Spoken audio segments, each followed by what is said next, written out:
안녕하세요. 뒷북 전문 성민입니다.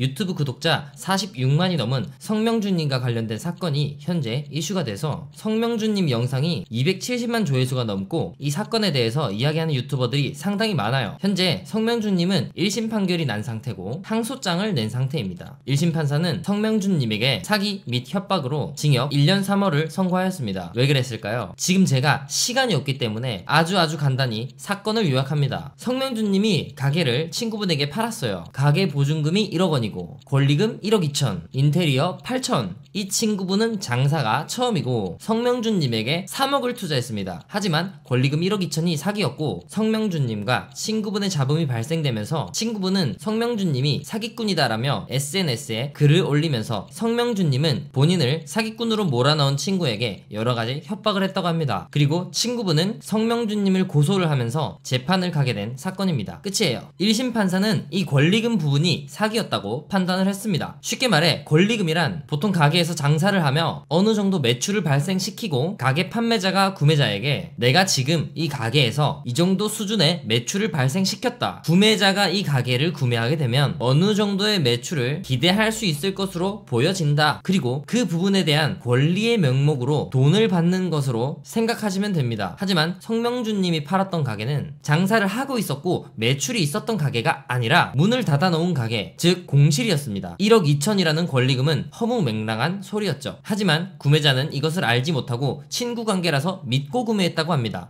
우리는 살아가면서 거짓말을 많이 합니다. 입만 벌리면 구라가 자동으로 나와. 거짓말을 안 하고 사는 사람은 없어요. 지금 이 영상을 보시고 계시는 분들도 거짓말 안 하는 사람 있습니까? 중요한 건 거짓말을 할 때 경중을 모르는 사람이 많고 감각이라는 게 아예 없는 사람이 많아요. 거짓말과 과장을 구분 못하는 사람이 많은데 이 둘의 경계선을 판가름 내는 것이 바로 상대방에게 어떤 말을 해서 피해를 본다면 그것은 거짓말이고 사기라고 저는 생각합니다. 피해를 주지 않고 즐거움을 주거나 행복을 준다면 우리는 보통 선한 거짓말 또는 재미를 위한 과장이라고 생각을 하죠. 이건 법정에서도 똑같이 판단하는 부분이에요. 내가 거짓말을 해서 상대방이 어떤 행동을 하게 만들고 그 행동으로 인해 상대방이 피해를 입었다면 사기에 해당합니다. 하지만 사건의 순서가 조금은 다르게 상대방이 어떤 행동을 먼저 하고 나서 내가 피드백을 주면서 거짓말을 하였고 상대방이 피해를 봤다면 이 경우에는 형벌이 낮아지거나 무죄가 나오게 될 수도 있습니다. 내가 거짓말로 상대방을 꼬드겨서 행동을 한 것이 아닌 상대방의 자발적인 행동이 우선시 되었다는 거죠. 쉽게 말해서 이렇게 얘기를 하죠. 네가 해놓고 왜 내 탓이냐 라고.